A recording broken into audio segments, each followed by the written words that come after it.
Chers téléspectateurs, bonjour, et je me trouve toujours à Sharm el-Sheikh où se poursuivent toujours les activités et les travaux de cette 9e édition de la conférence des États parties à la Convention des Nations Unies pour la lutte contre la corruption. C'est pourquoi actuellement j'ai l'un des spécialistes dans ce domaine. Il s'agit de monsieur Shilvan Majlissi, chef de la section du département de département anticorruption au sein de l'UNODC, où bien sûr c'est l'office ou le bureau des Nations Unies pour lutter contre les drogues et les crimes. Vous êtes le bienvenu sur l'Interview internationale. Merci beaucoup. Merci à vous, monsieur.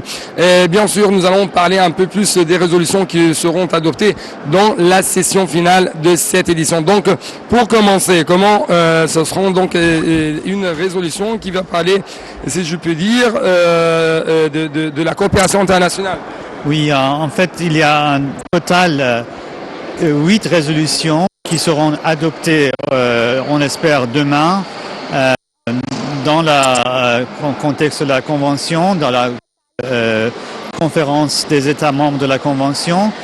Il y a un qui s'agit d'un sujet de coopération internationale, surtout avec un peu de concentration sur la réseau GLOBE, qui est un réseau nouvel pour connecter les autorités anticorruption dans la lutte lutte contre corruption, qui essaie vraiment de recouvrir des avoirs volés, de recouvrir, mais aussi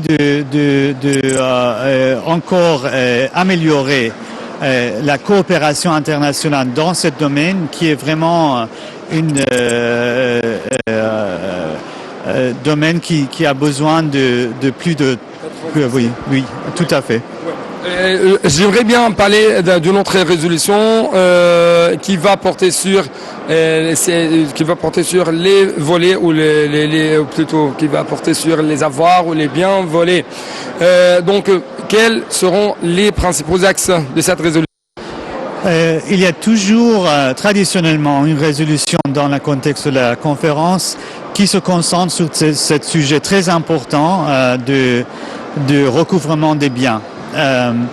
Cette fois-ci, cette résolution est plutôt concentrée sur le sujet de véritables propriétaires. Ça veut dire en anglais beneficial ownership, qui est la notion de identifier vraiment qui sont les individus qui ont les propriétaires des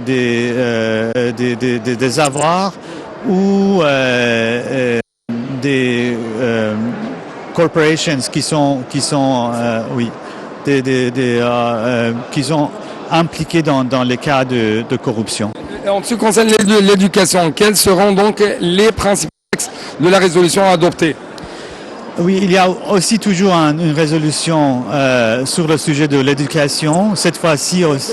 Dans la lutte contre la corruption. C'est vraiment sur le sujet de l'importance de engager les jeunes, les étudiants et d'informer la société de leur rôle dans la lutte contre la corruption.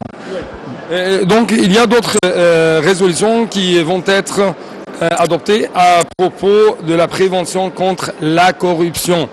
Donc encore une fois, quels seront les points forts? Oui, cette résolution est assez large. C'est vraiment parce que il y a un chapitre de la Convention qui est dédié à cette question de mesures préventives. Et il y a plusieurs sujets dans ce contexte. Il y a la question de procurement, la question de conflit d'intérêts, les questions de déclaration des biens. C'est vraiment large. Il y a des côtés différents, des mesures qu'on a besoin de mettre en place dans le contexte de corruption. Monsieur Shilvan, merci beaucoup pour cette interview. Merci à vous.